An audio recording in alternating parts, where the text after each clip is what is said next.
November 6th, 2025. In the middle of the Emerald Caribbean, 15 black speedboats tear across the water, engines screaming like predators on the hunt.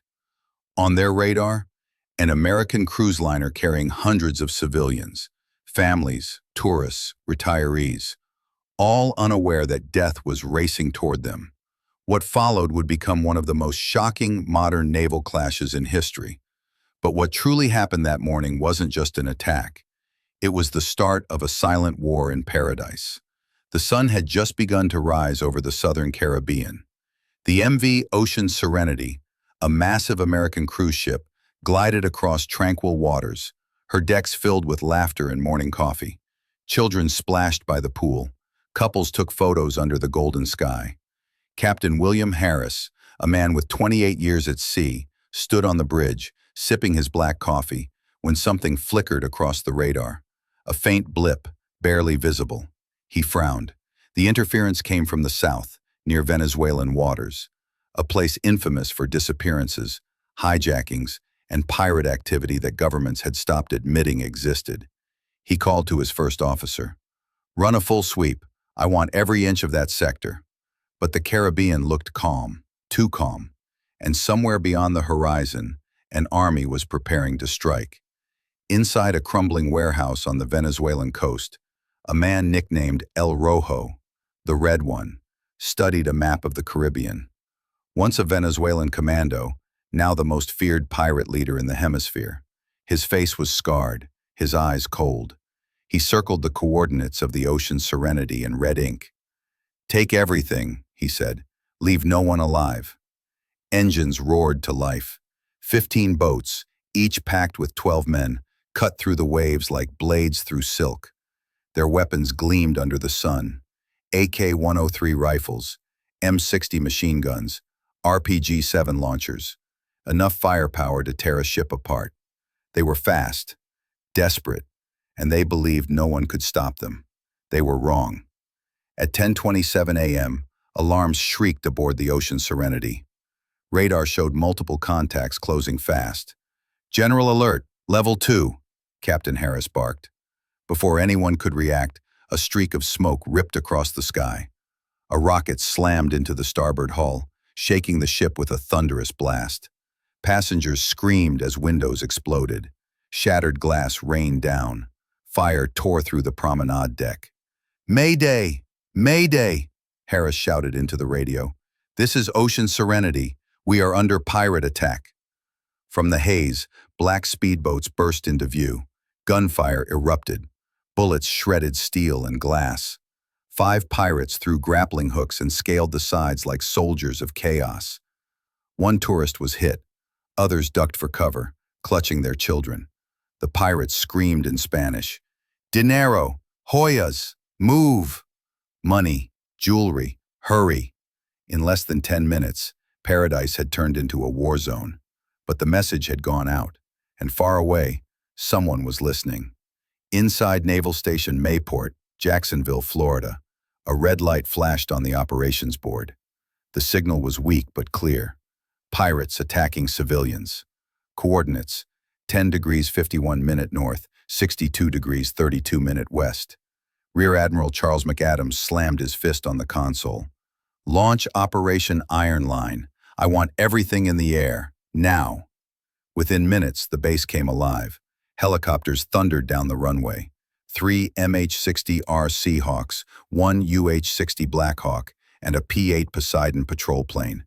65 Navy SEALs armed to the teeth. Their mission: rescue every civilian, eliminate every threat. At 10:54 a.m., the first Seahawk cut through the clouds above the burning cruise ship. From 90 meters up, the pilots saw the chaos below. 5 pirate boats circling like sharks. "Target confirmed," came the command. "Engage." The SEALs fast roped onto the deck under heavy fire. 5 seconds. Locked formation. Weapons up. The first bursts from their M4A1s dropped 2 pirates instantly. A sniper aboard the helicopter eliminated a third before he could take a hostage. It was over in minutes. 5 pirates dead. 29 hostages freed. Medics rushed in, patching wounds, hauling the injured to the Osprey helicopter above. But during cleanup, a communications tech made a chilling discovery. Among the pirates' radios was an encoded transmission log, coordinates pointing deep inside Venezuela, and the signal was still active. McAdams leaned over the monitor. "That's their nest," he said coldly. "We end this today." The coordinates led to a dense coastal jungle near La Guaira, Venezuela, a fortress hidden among mangroves, fuel drums, and concrete bunkers. Intelligence confirmed what no one wanted to believe. This wasn't just a band of pirates. It was a full-blown criminal syndicate tied to South American cartels and weapons smugglers. McAdams gave the order. "We've rescued the civilians. Now we destroy their empire." Within 20 minutes, the operation had a name: Tide of Fire. An MV-22 Osprey skimmed just above the waves, carrying 20 U.S. Marines toward the target. Overhead, 5 A-10 Thunderbolt II jets thundered through the clouds, each armed with twin 500-pound bombs and 20mm Avenger cannons.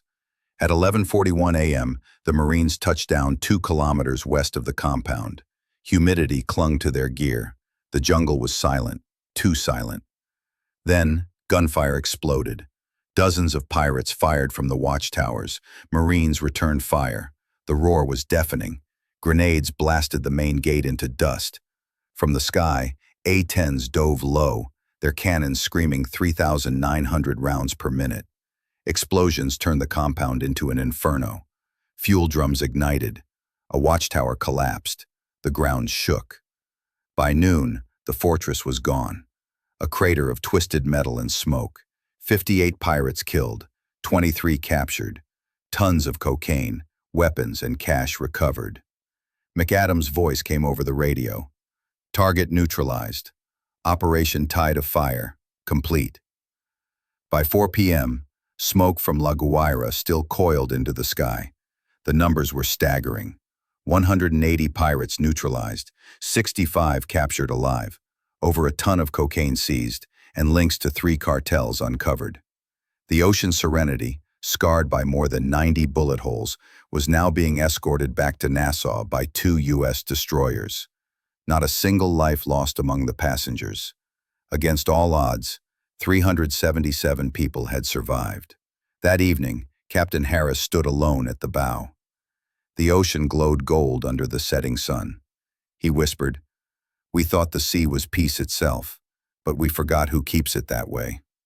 In Washington, the Pentagon released a brief but chilling statement. "Any attack on American civilians will be met with decisive and absolute force, no matter where it originates." November 7th, 2025. The Caribbean was calm again, eerily calm. The first light of dawn touched the same waters that had burned the day before. Families clutched each other, breathing in the salt and silence. Reporters called it the Battle of the Caribbean. But for those who lived it, it was something deeper. A reminder that peace is never guaranteed, and that courage often rises when the world least expects it. Admiral McAdams briefed the president later that morning with a single line that would echo through history. "The ocean was quiet, until we made it speak." As the Ocean Serenity sailed toward Nassau, her hull battered but unbroken, she carried more than survivors. She carried a story, one that proved that even in paradise, freedom must be defended. Because the sea may forget the storm's roar, but America never forgets the ones who faced it. If stories like this move you, hit that like button, share it with someone who loves true stories of courage, and subscribe, because beneath the calmest waters, there's always another untold story waiting to rise.